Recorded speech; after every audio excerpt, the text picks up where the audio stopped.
tarde a todos. Tá certo que tá chovendo, tá frio. Boa tarde a todos. Boa tarde. Isso. Inicialmente, eu que quero agradecer ao convite que foi dado para vir à casa e expor alguma coisa da área do espiritismo e a coragem das pessoas da casa para isso. Eu sou um pouco controverso em alguns detalhes, em alguns itens. Então, o primeiro impacto pode não ser aquele padrão, né, que nós esperamos. A gente é meio incisivo em certos pontos. Então eu agradeço, espero o entendimento de todos e gostaria de começar essa conversa narrando assim em poucas palavras o que aconteceu comigo há 6 anos atrás. Eu sempre fui um estudioso das coisas de Deus. Sempre tive um interesse em descobrir esses mistérios em torno da divindade.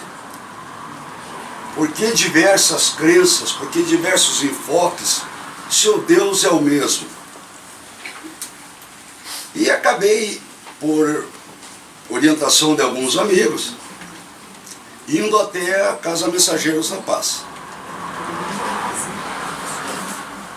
Cheguei lá com as dúvidas, com os preconceitos comuns, né, daquele que ouve falar, mas não pesquisa, então não sabe a realidade dos fatos.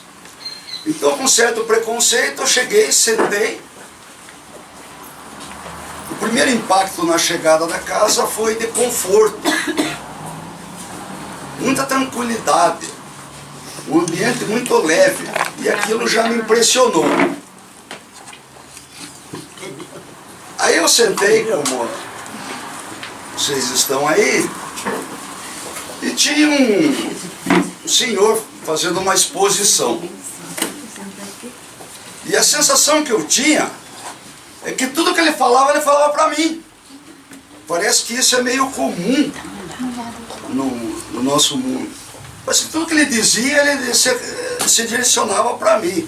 Eu comecei a ficar meio constrangido comigo mesmo, né? E após nós fomos ver que ele não falava para mim. Eu é que tinha conceitos equivocados. Eu que possuía informações erradas. Então as coisas que eu tinha em minha mente, que ele falava, que parecia que ele falava para mim, era fruto da minha desinformação. E isso faz pouco tempo, 6 anos, eu estou com 64. Quer dizer que 57 anos, 58 anos, eu perambulei, vendo N coisas e ao mesmo tempo não vendo nada. Eu fui em tudo. Testemunha de Jeová, Umbanda, catolicismo, tudo que me dava curiosidade de ver, entender, tentar compreender, eu fui. E a casa espírita é que me deu estrutura. Eu tinha N dúvidas. E a casa espírita foi me respondendo uma a uma. Muitas das respostas, até hoje, eu ainda estudo, questiono, mas a maioria, as respostas foram plenamente lógicas, coerentes e que me fez criar raiz na doutrina espírita. Me perguntava sempre por que uma criança morre e outros têm direito a viver 90 anos. Que Deus é esse que permite que uma criança morra e um outro viva 90 anos? E as respostas nunca eram condizentes com o que eu imaginava. E o Espírito veio e o Espiritismo me deu uma resposta. Ela é lógica, ela faz sentido. Outra dúvida que eu tinha sobre esse tema, a morte. Falar da morte é algo que as pessoas se afastam, as pessoas não gostam de falar, têm medo da morte. Mas medo do quê? Do que vai enfrentar pela frente? Medo de pagar pelos erros que cometeu, pelas barbáries que fez? A minha orientação católica, ela me passou uma ideia de que um dia viria a ser julgado entre os vivos e mortos. Então, na minha cabeça, quem está vivo é julgado, quem está morto ressuscita e vai ser julgado. E algo que não me fazia muito sentido, assim, essa informação. O Espiritismo vem e coloca um posicionamento extremamente saudável, ético, moral, que ensina as pessoas a viver, não a pensar na morte, a pensar na vida. E eu sempre fui fã do pastor evangélico Malafaia. Não porque concorde com o que ele fala na maioria das vezes, mas porque ele tem um refrão que eu acho sensacional e cabe muito bem. Ele diz que as pessoas devem duvidar. Tudo que você lê, você ouve, duvide. Às vezes você acredita em parte, às vezes acredita 100%, às vezes você não acredita nada. Se eu disser, está chovendo, todo mundo olha, vê que está chovendo. Todo mundo acredita. Mas quando comenta-se algum tema, de repente vai contra os conceitos que eu tenho, vai contra posições anteriores que eu possuo. Aí é o momento de eu duvidar. Duvidou? Segundo item, critique. O que é criticar? É pesquisar e buscar qual é a verdade dos fatos. Se eu estou certo na minha crença, se quem me falou ou aquilo que eu li é mais coerente do que aquilo que eu penso. E o terceiro item, que é fundamental. Duvidou, criticou, chegou a uma conclusão, determine. Ou seja, exercite, pratique. Se eu acredito em alguma coisa, vi que aquilo é uma verdade, eu tenho que exercitar aquilo, fazer aquilo daquele jeito. E parece que o nosso mundo material nos empurra a falharmos na nossa determinação. O objetivo nosso aqui hoje é tratar um tema para buscar determinações. Não fazemos aqui nada pronto e acabado, exaurido. Este tema ele é gigantesco na doutrina espírita. Se fosse tratar de todas as coisas que se comenta, que os espíritos nos ensinaram, nós iríamos ficar aqui o dia inteiro. E a minha pretensão é só ficar até as 6:30 da tarde. Tá bom? Ótimo. Então, nós vamos falar de morte. A doutrina espírita, ela não usa essa expressão morte. Nós falamos desencarne. É uma expressão que lembra desencarnar, tirar a carne. Parece assim, eu vou desencarnar, vou tirar a carne. É um troço meio de... Mas é uma expressão que o Espiritismo ensina, ela é mais suave. Essa expressão procura passar a ideia da vida eterna. Nós só perdemos a carne. O nosso espírito vive eternamente. Hoje, nesses corpos que nós possuímos, nós estamos vivendo um capítulo apenas da nossa vida. Já fomos mulheres, já fomos gordo, magro, alto, baixo, feio, bonito, rico, pobre. A reencarnação permite experimentar. Isto faz com que você busque vida. Nós temos que viver a vida de hoje da melhor forma possível. Então, este momento, este corpo que nós possuímos, ele tem um espírito que está experimentando, está vivenciando. E um dia, este corpo vai acabar.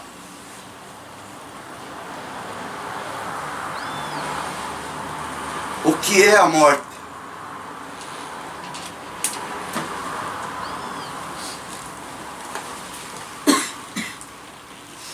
É um fenômeno natural. Tudo morre. As plantas, os animais, nós. O plástico das cadeiras vai demorar uma eternidade, mas vai sumir. O prego vai enferrujando e vai desaparecendo. Então nós também iremos dentro de um fenômeno natural de exaurimento, onde em um determinado momento o nosso espírito vai deixar o corpo.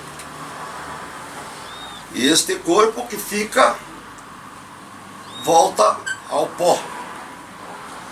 E o espírito volta a Deus que o deu.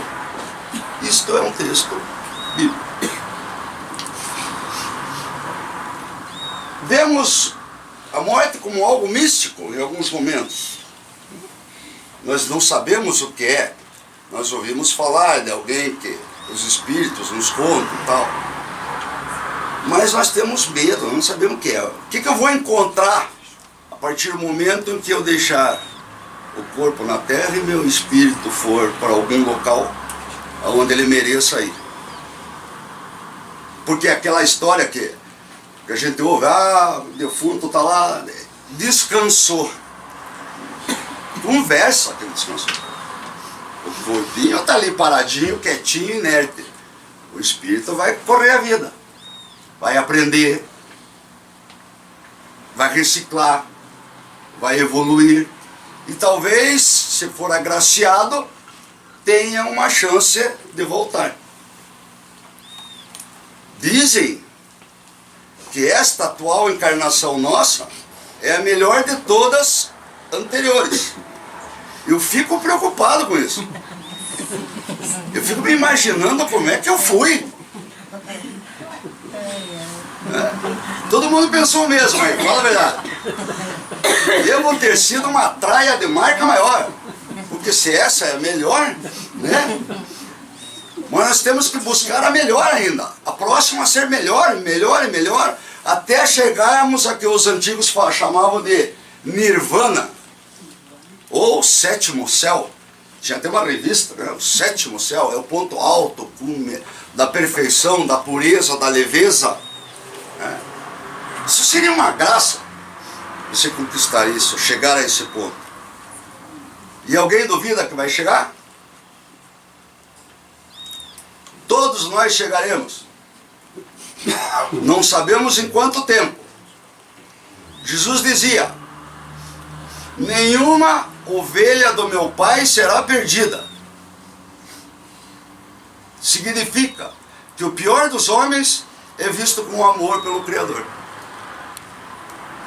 Ele vai ter chances e chances e chances de se recompor, de se reajustar. E nós temos que ver nesse sentido as coisas. Olhamos ao lado e vemos alguém em conduta desavisada, a crítica pode ser injusta, porque em outras encarnações você pode ter sido pior. Então nós temos que lutar pela humanidade, lutar pelas pessoas, ensinar o caminho, mostrar as coisas da vida da melhor forma que ela pode vivenciar.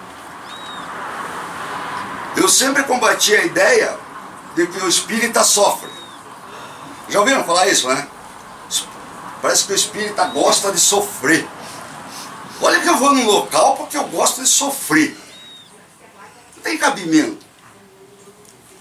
O que o espírita tem é a capacidade de entender o sofrimento, lidar com ele com sobriedade, não entrar em desespero.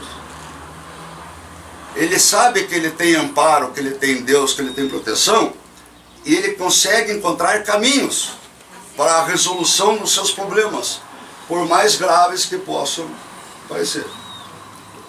Mas daí a gostar de sofrer, eu não gosto. Acho que aqui ninguém gosta. Nós dizemos que vivemos um mundo de provas e expiações. E é verdade. A casa de meu pai tem várias moradas. Jesus dizia isso. O planeta Terra é uma das moradas. No processo evolutivo do Espírito. Então, vamos usar essas provas e expiações sem murmúrios, sem blasfêmias, com galhardia, com conhecimento, com fé, com devoção, que nós vencemos. E sempre vamos vencer. É mágico a morte? Morreu.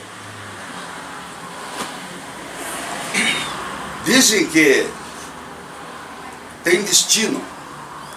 O Espiritismo me ensinou que não tem determinismo. Não existe destino. Você faz teu caminho. Se eu pegar meu carro aqui e sair que nem um doido a 180 por hora, passando todos os sinais vermelhos, provavelmente em 300 metros eu faço um destino para mim. Então nós temos que seguir a nossa caminhada, seja onde for o nosso porto. O destino seria algo cômodo. Eu fico sentado e vai acontecer. Vou ganhar na loteria, mas não jogo. Eu quero emprego, mas não procuro. Que destino é esse que eu estou tendo? Uma dúvida, uma curiosidade. Não mencionou acidente, mas no caso de uma pessoa teoricamente boa, tá? Nessa vida aqui, uma pessoa muito boa, que adquire lá um câncer já em estágio terminal, assim, praticamente, mas o fim dela é bem horrível, assim, ela sofre muito. O que o Espiritismo diz sobre isso nesse caso? Ela não veio pra sofrer, Nós vamos tratar disso na morte traumática. É, que ela não veio para sofrer, né? Me permite, quando chega lá, daí eu já direciono para tentar responder a sua dúvida. É misterioso? É misterioso, nós não sabemos, não é um mistério. O que vai acontecer comigo? É segredo? Só quem morreu que sabe. A morte é um processo de extinção natural da vida. Então quem morre, animais, vegetais e nós, humanos. Primeiro impacto imediato de morte. As outras coisas demoram 400 anos, como um saco plástico que nós jogamos na rua, né? Uma pilha demora uma eternidade para se desintegrar e desaparecer. O nosso esqueleto, depois que a carne desprende e fica só esqueleto, ele também demora um tempo para virar esse pó. Mas é um processo natural de extinção. Então usamos muito a expressão morto, né? Se eu digo assim, o Paraná Clube está morto. Verdade. Não é só ele, não. Falando do meu time, mas tem os outros aí também que estão meia boca. Porque vem a cabeça, morreu, quer dizer, não existe mais, não enfrenta mais, não tem poder, não tem força, está acabado, aniquilado. O carro morreu, o motor apagou, não funciona mais e tal. Então a morte sempre traz para nós esse sentido de acabou. O que o Espiritismo diz para nós? Eu tenho as pesquisas, o que diz o catolicismo, o hinduísmo, o judaísmo, islamismo, todos os segmentos religiosos aí, mas como nós estamos numa casa espírita, né, me restringi a focar a nossa vivência, a nossa visão disso. Eu não sei se todos que estão aqui são da doutrina espírita, pertencem ao trabalho da doutrina espírita, né? Então às vezes a gente fala aqui, pode chocar alguém, mas isso é que os espíritos ensinaram para nós. Essa é a visão que nós temos. A destruição do corpo físico, que é um fenômeno comum a todos os seres biológicos. Esse primeiro conceito que o Espiritismo dá. Então o que? Desaparece o corpo físico. Essa estrutura que nós temos. Tá? A morte é um instante em meio a um caminho infinito. Um instante. Nós já passamos por várias vezes nesse instante. A cada vez que estivermos no corpo, em algum momento nós deixamos de estar no corpo. Então, é apenas um instante. A morte é uma transição e não um ponto final.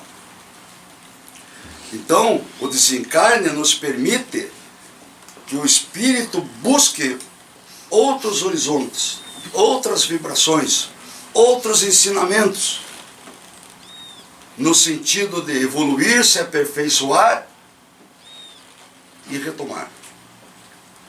Esse é um processo que a doutrina tem explicado com a evolução que nós estamos vendo aí. Criança índigo, criança cristal, os jovens extremamente esclarecidos de hoje. Você pega um moleque, eu tenho um neto ali, minha nora, meu filho tá ali, tem um neto de 4 anos, um de 11 anos, eles tiram coisas assim que você fica abismado de onde é que ele teve essa ideia, de onde é que ele viu isso, como é que ele percebeu, como é que ele concatena ideias de uma criança de 9, 10 anos. Eu me lembro, eu fui começar a ser alfabetizado com 7 anos. Hoje eles com 4, 5 já estão lendo, estão querendo falar inglês, mexem em celular, desmontam. Então o nível evolutivo, intelectual, é mais vibrante, é mais rápido. E nós estamos tendo dificuldade em lidar com eles. Porque às vezes nós, principalmente a minha geração, completamente diferente, tem um conflito muito grande. Eu com 7 anos eu queria bola. Era futebol, campo horrível, lama para tudo lado, eu queria jogar bola. Hoje eles passam pesquisando, jogando, dão um brinquedo, em 2 dias eles já terminaram, já fecharam, já concluíram. É um processo intelectual, construtivo.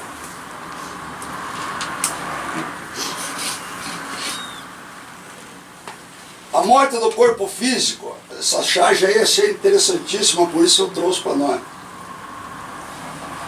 O acidente de carro, acabou com ele estrebuchado, e o espírito pensando, não, o que aconteceu? Né? O que eu estou fazendo? Lembra do filme Ghost? Né? Aquela imagem do herói do filme correndo atrás do bandido e quando volta a ver o próprio corpo no chão, é marcante e é uma realidade. É essa visualização. Por isso uma série de posicionamentos da doutrina espírita, no caso de morte, é incinerar 72 horas depois, tal, porque há essa visualização. E nós vamos ver que essa proximidade do espírito em torno do corpo no primeiro momento, traz ele consequências para os nossos comportamentos desavisados.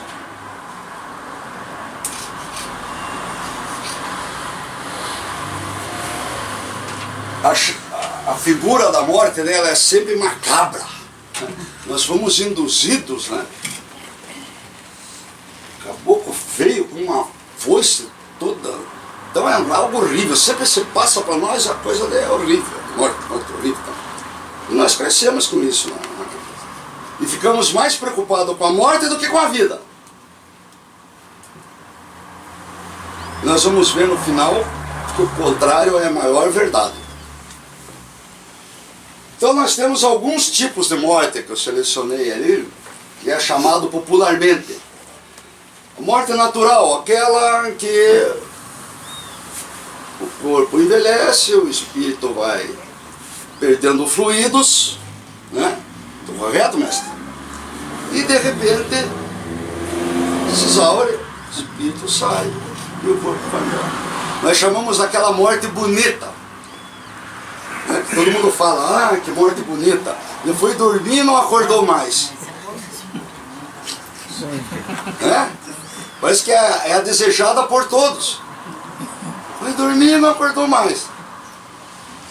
Mas deixa tudo assinadinho, cheque, senha de cartão, conta paga, né? Que quem fica com o pepino.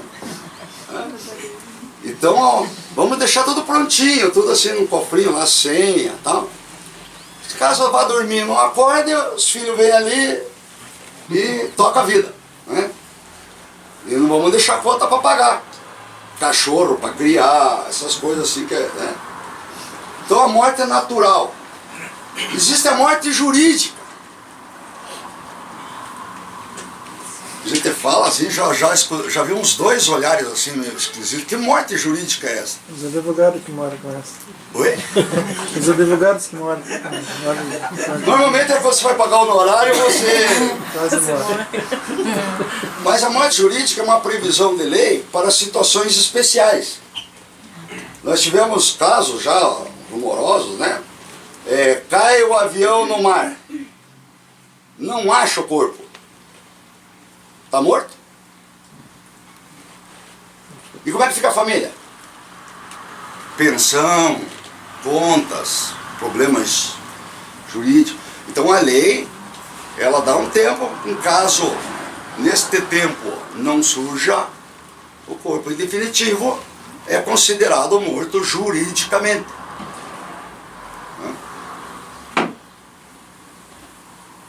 Lourenço da Arábia, né? Você lembra do filme? Ele volta, a mulher está casada com outro, né? Olha o drama. Pegou a herança, casou com outro e tal, e na boa aí ele volta, aquela carne triste, né? Desanimado. Então a morte presumida é uma morte, não há um corpo físico, mas há uma presunção jurídica de que aquela pessoa sumiu, desapareceu, tal, morreu. E aqui começam os nossos problemas. Morte prematura.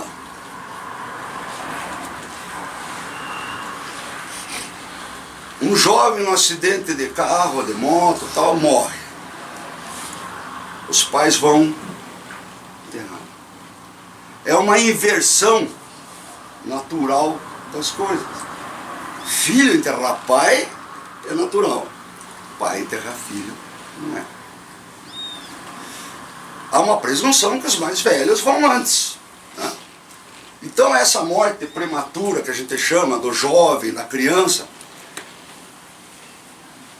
sempre traz como consequência oscilação da fé. Por que Deus fez isso comigo? Eu não merecia isso. A criança, o que mal fez a criança? Não teve tempo nem de errar. Deus é injusto.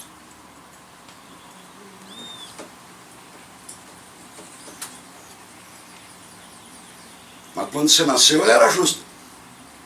Quando você arrumou um emprego, ele era justo. Quando se casou, ele era justo. Deus é infinitamente bom e justo. Jamais, em ato algum, haveríamos de constatar injustiça divina.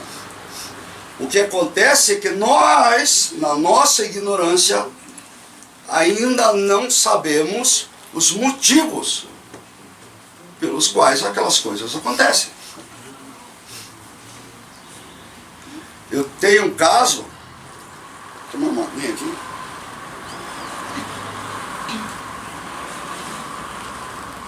Recente, de conhecido, casal, o primeiro filho. Ela grávida, 8 meses e pouco já de gravidez. Quartinho montado, nome dado, padrinho escolhido. Ela vai fazer o exame. Cadê o batimento cardíaco? E olha, chama mais um e aumenta o volume, faz, examina. Nada. A criança tinha falecido. Evidentemente, quem passa por isso sabe o tamanho do problema. Falar aqui de fora, de lado, é cômodo, é fácil. Mas quem vive o problema sabe o tamanho do peso que ele tem. Mas o que aconteceu, que nós estamos ainda há mais de um mês já, com muita calma, muita tranquilidade, tentando ajustar a perda da fé. Deus é culpado. A mulher pôs isso na cabeça, a jovem pôs isso na cabeça e rezou. Deus é culpado, eu merecia, fiz tudo. Então, é muito comum se culpar, o que eu fiz de errado, e culpar a divindade. Quando acontece algo na área da morte prematura, em que nós ficamos aqui, sempre buscamos achar alguma culpa nossa. Nós tivemos alguma coisa errada, fizemos alguma coisa errada. E nem sempre. Na maioria das vezes, é apenas o andar da carruagem segundo a orientação divina. Essa criança ficou 8 meses, ou ela não quis ficar na família, ou achou que o momento não era oportuno, ou cumpriu a missão para a qual ela se destinou e foi embora. Mas como é que você vai dizer isso para a mãe? Ó, a nenê cumpriu a missão, ela vai pegar e vai xingar. Então a gente tem que ter muita parcimônia, muita calma, entender ao lado das outras pessoas também, as suas crenças, a sua forma de ver. Né? Nós não podemos tentar impor nada.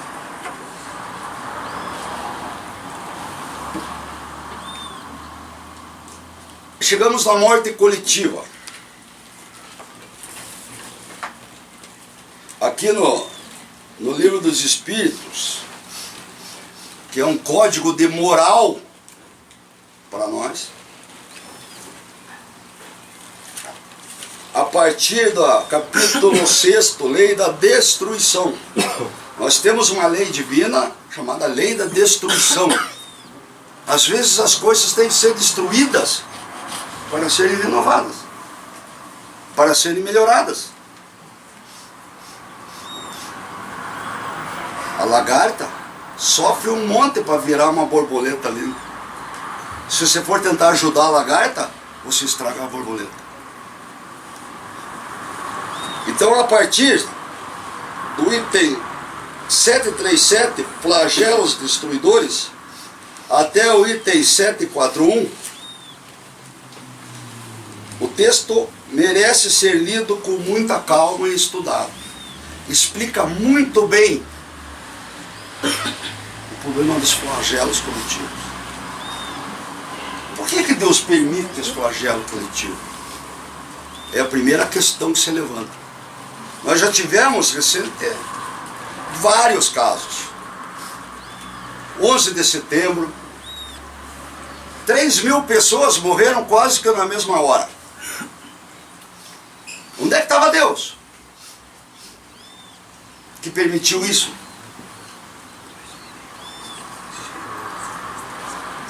Será que é essa a pergunta que nós temos que fazer?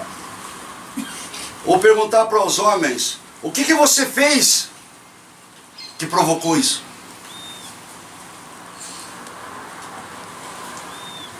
Rio Grande do Sul, Santa Maria, lá, 200 e poucos jovens.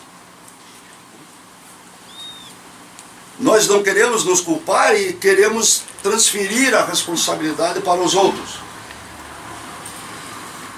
Houve um erro técnico, erro de configuração de estrutura de ambiente, de segurança, normas de segurança, excesso de pessoas. material altamente inflamável, uma série de circunstâncias permitiram que o fato acontecesse e tivesse uma consequência desastrosa. Mas o que acontece no desencarne coletivo, quando várias pessoas, por um flagelo qualquer, desencarnam quase que ao mesmo tempo? Primeira coisa, o clamor das pessoas. As pessoas se juntam, se unem, tentam se proteger. Isso tem um lado bom. É cercar prédio de mão dada, canta um Pai Nosso, joelho e tal, e por um tempo nós temos aquela demonstração de fé. O avião conduziu os jogadores da Chapecoense, um clamor nacional. Né? Quase que mundial. Outros países cederam títulos de futebol e campanhas, não, porque há uma comoção. Né? Várias pessoas, uma comoção. Aí alguém diz assim, pô, o cara talvez tinha que morrer, mas eu estava no avião errado na hora errada. Eu não tinha que estar lá. Será? Por que se permite que aconteçam os flagelos coletivos? A doutrina nos diz que são encargos de vidas anteriores que nós temos que ajustar. Eu não sei esse encargo que eu venho a ter. Eu não lembro de nada. Né? Se eu pratiquei coisa errada, fiz mal para alguém, não sei. Eu sei dessa encarnação. Das outras eu não sei. Então, como nós não sabemos, aparentemente, no primeiro momento, há uma injustiça. Deus agiu de forma errada. Não poderia ter permitido. Tem um caso que Humberto de Campos relata, eu anotei os dados. Aqui. Um circo 17 de 12 de 1961, no Rio de Janeiro. O circo que estava, grande circo, cheio de gente, 2.000 pessoas. E esse circo pegou fogo. Morreram 237 por aí. E mais de 200 feridos. E aquilo houve uma consternação, né? O povo ficou todo comovido, o Brasil inteiro parou, missa, reza, vela, tudo que tem direito. Temos depois no livro Cartas e Crônicas do Chico, ele explica isso. No ano de 177, o imperador Pompílio de Roma faziam as grandes festas com sacrifícios humanos. Então, como ia chegar lá alguém encomendado, ia ter uma festa, e puseram várias pessoas acorrentadas e untadas em óleo para serem incineradas como show, como espetáculo. Quem incinerou?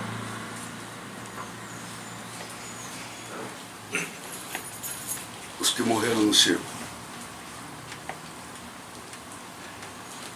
Eles se juntaram no tempo, em encarnações, foram se aproximando até que chegaram num determinado momento e estavam juntos para o momento do seu pagamento de conta, a sua expiação. Então, quando isso é narrado, fica aquela dúvida na cabeça da gente, pô, mas é um troço maquiavélico, né?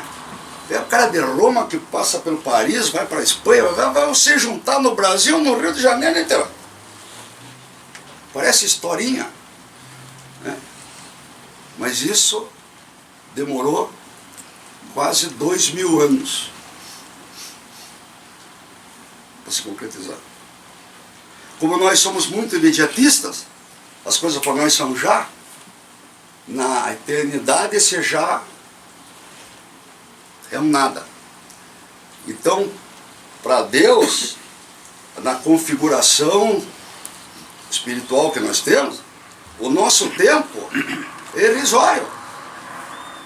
70, 80 anos de vida, na eternidade do teu espírito, é um nada. Quantos anos tem o teu espírito? Você tem ideia? 3.000, 2.000, 500? 1.300 anos. 600? Nós não temos ideia de quantas vezes nós já... Eu tive uma informação que eu não acreditei. Uma senhora de idade, ela olhou para mim e disse assim: você foi auxiliar do Torquemada. Eu digo, meu Deus. O chefe da Inquisição, que matava as pessoas na fogueira, né, o Torquemada, era o líder. E eu era assessor do cara. Eu digo, olha, se eu fui, eu já estou arrependido. Não sei se é verdade, mas já estou arrependido. Eu vou comprar nem fósforo. Não, olha, pelo amor de Deus. Então, são, sabe, coisas que te chocam, porque... E se eu fui, o que eu posso fazer hoje? Nada. Tudo. Tudo. A morte violenta. Tiro, acidente, quedas, tal. Elas chocam mais que a morte natural, com certeza. E tem a morte parcial. Eu sei o que vocês estão pensando, né? Agora ficou louco. Nós temos várias situações em que parte do corpo morre. Uma pessoa que tem acidente, que fica tetraplégica, uma parte do corpo dela perde vida, perde funções. Mas aquele espírito ainda está reinando inteiro.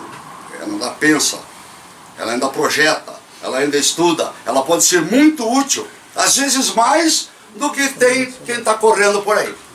Tem uns que estão correndo bem, mas de polícia.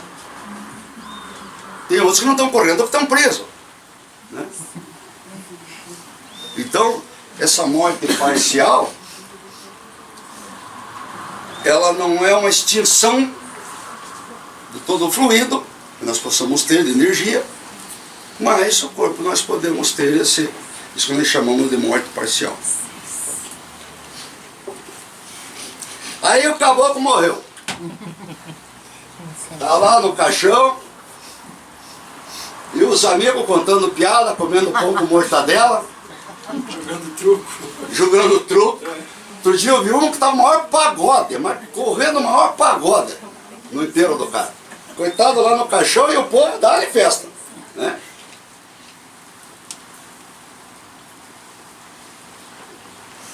O que pensa o espírito?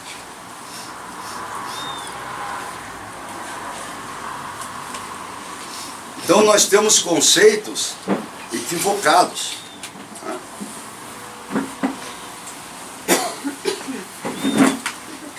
Representa horas que sucedem ao desencarne que são importantes para o recém-liberto, que nós chamamos de velório.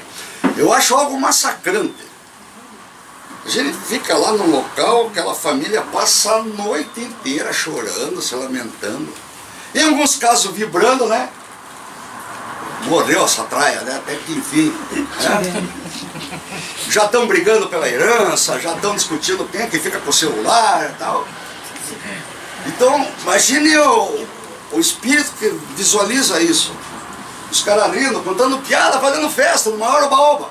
E acabou com ali. Era isso que pensavam de mim? Mas entre chorar e fazer festa, qual que é pior? Não sei. Se você chorar falso, talvez é melhor fazer festa.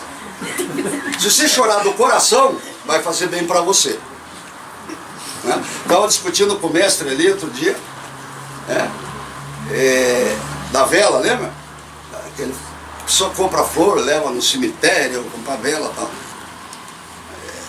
Se você fizer uma oração de coração mesmo, as luzes que esse espírito vai receber, com certeza, serão infinitamente maiores que 100 velas acesas.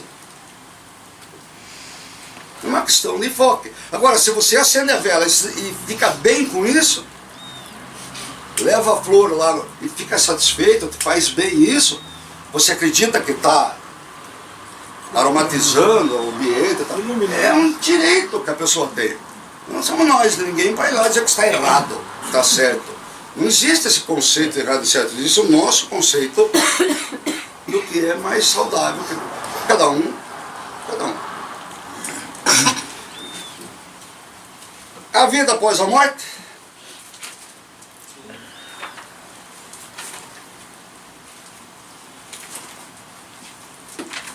Se você acredita na doutrina espírita, se você é um espiritualista, né?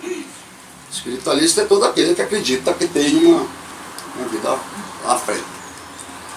Se você acredita nisso, a vida sim. Não vida como essa que você vive agora. E esse é o grande drama da morte. Eu não quero deixar isso aqui. Tá bom assim. Pagode, festa, churrasco, baoba, cachaçada. Isso é bom. Mas as coisas da matéria, em regra, são boas. Um carro zero é bom. Quem não gosta de cheiro de carro zero? Aquele perfuminho de carro zero. Né? É bom, faz bem. Comer uma boa comida faz bem. Usar uma boa roupa faz bem. As coisas da matéria nos agradam na matéria. E não há defeito algum em gostar de certas coisas. Nós não podemos sofrer em torno da matéria.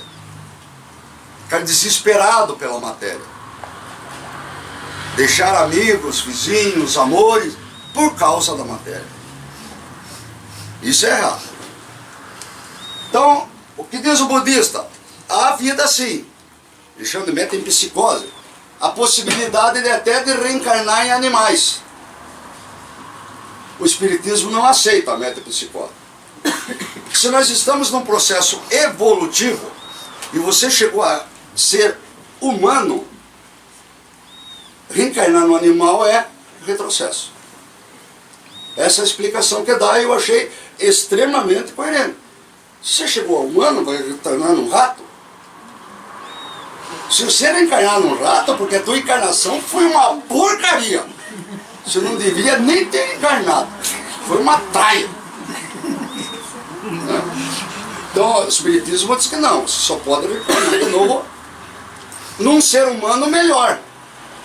Se você for tão bom e talvez tenha uma morte drástica, traumática, que você diga assim, o cara não merecia isso, nós dizemos não merecia isso pelo que nós vimos, mas não pelo que consta lá em cima. Talvez essa encarnação ele foi ótima porque ele compensou N encarnações que ele não foi ótimo. Mas teria como evitar? Provar. Não, evitar isso, a doença, tipo, não sei, de alguma forma. Tem como evitar uma catástrofe, enfim, essas coisas. Isso nós íamos falar, mas vou aproveitar e falar agora. Quando nós temos as mortes coletivas, a primeira coisa que acontece é um processo evolutivo social e científico em torno do fato. No sentido de evitar.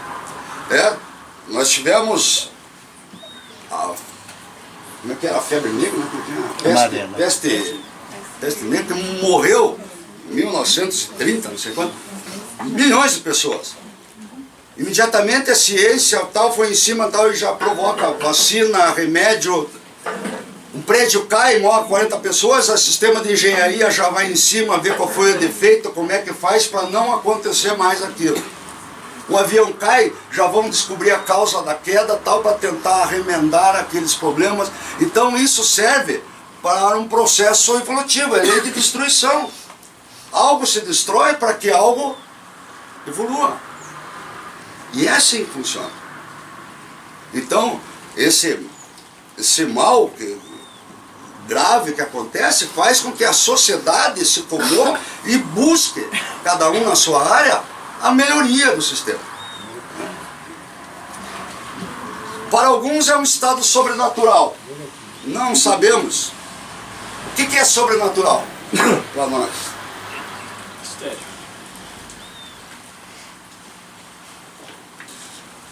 Tudo aquilo que nós não conseguimos explicar é sobrenatural.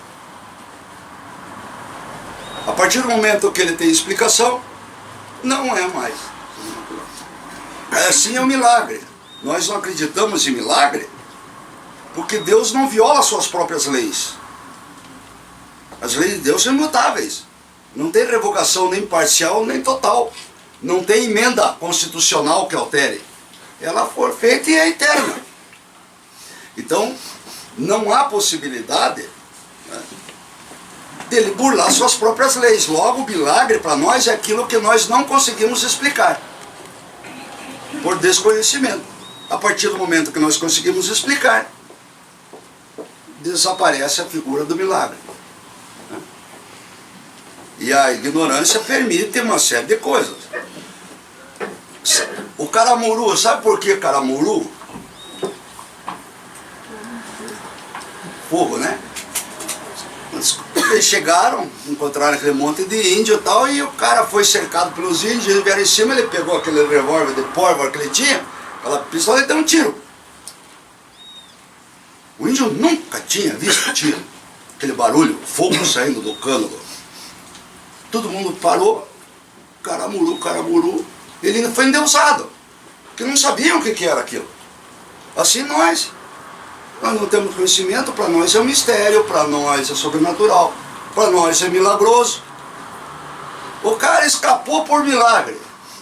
Será que não teve o anjo da guarda dele que desviou o cara, que fez o outro segurar?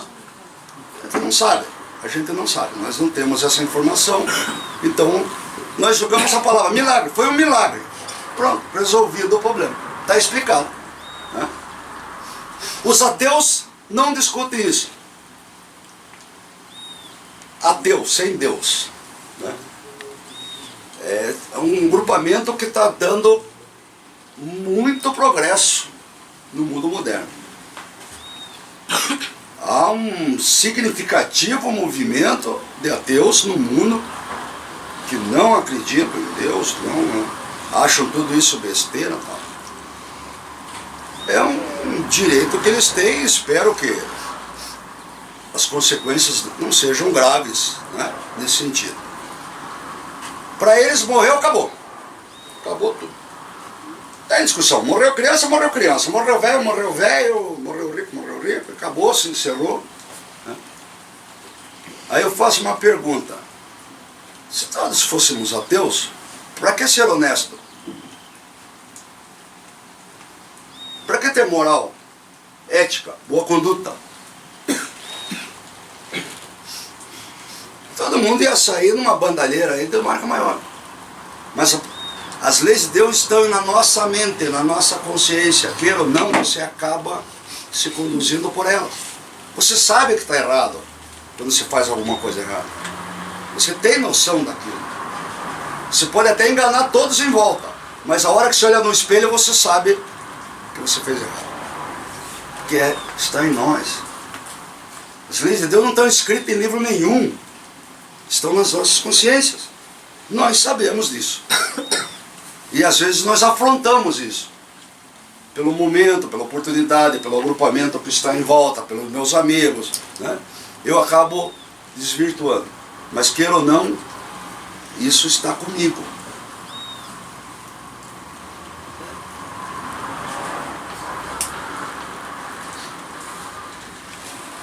Já vou terminar.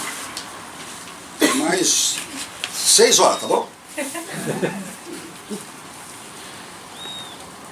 As preces pelos espíritos que acabam de deixar a Terra têm por fim não apenas proporcionar-lhes uma prova de simpatia, mas também ajudá-los a se libertarem das ligações terrenas, abreviando a perturbação que se segue sempre à separação do corpo e tornando mais calmo o seu despertar.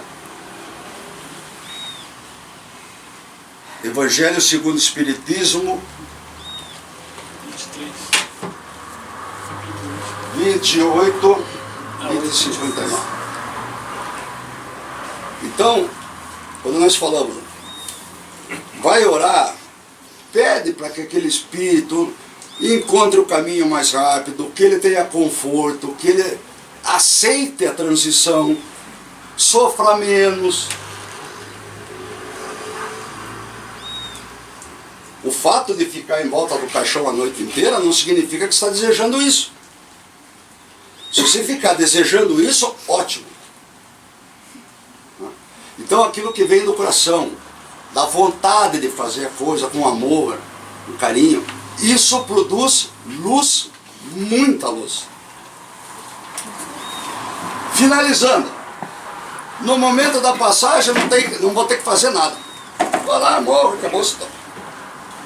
Não tenho nada a ver com isso. Tem sim, tudo. Como nós falamos no começo, existe uma vida após essa, e existe um Deus. Logo, tudo o que você faz nesta encarnação, dentro deste corpo, de bom, de produtivo, de ético, de moral, você ganha créditos. Então nós temos defeitos, e muitos, porque nós somos humanos, e temos qualidades. A partir do momento que as nossas qualidades, as nossas atitudes sobrepujam os nossos defeitos, nós começamos a ter créditos.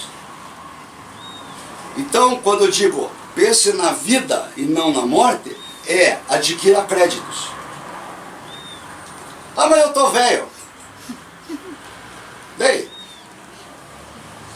o dia que você vai desencarnar, só um sabe.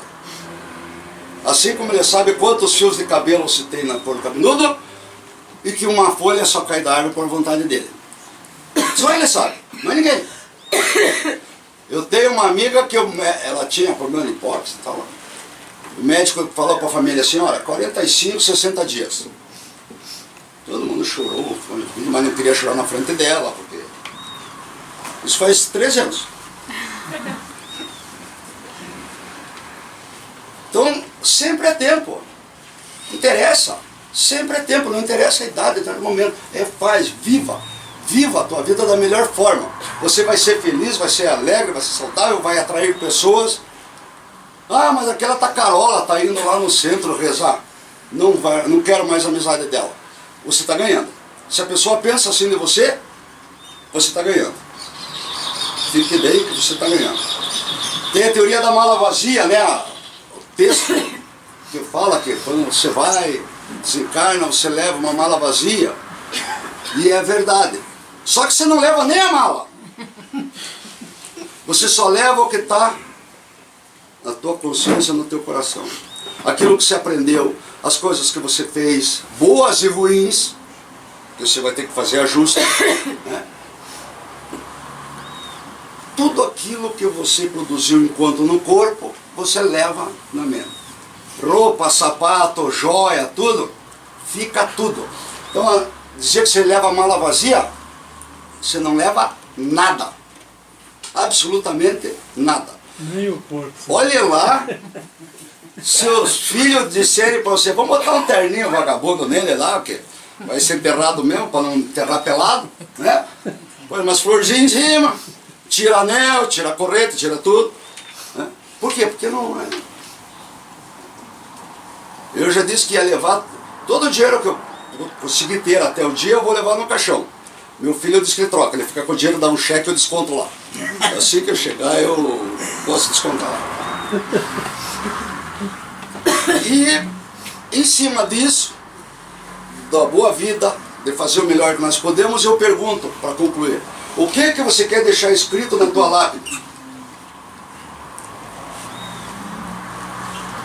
Eu anotei aqui, eu estava pesquisando um dia atrás, eu achei, por isso que eu coloquei isso aqui, achei interessante. William Han Jr., nasceu em 1905, morreu em 1980, aos 75 anos. Ele escreveu na lápide, eu disse que estava doente. Ele falou para quê?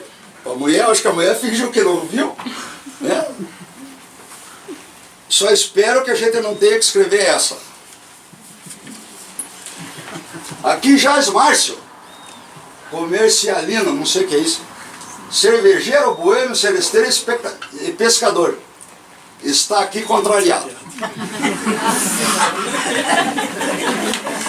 O cara era tudo isso, está contrariado.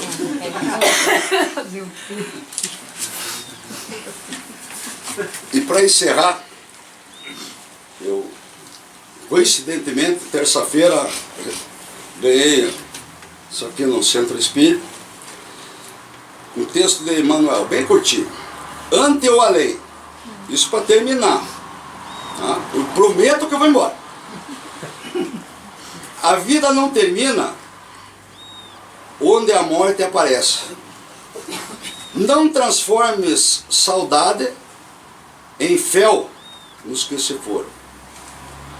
Eles seguem contigo, conquanto de outra forma. Dá-lhes amor e paz, por muito que padeças. Eles também te esperam, procurando amparar-te. Todos estamos juntos, na presença de Deus. Emmanuel. Livro chama-se Essencial, de Chico Xavier. Muito obrigado pela atenção.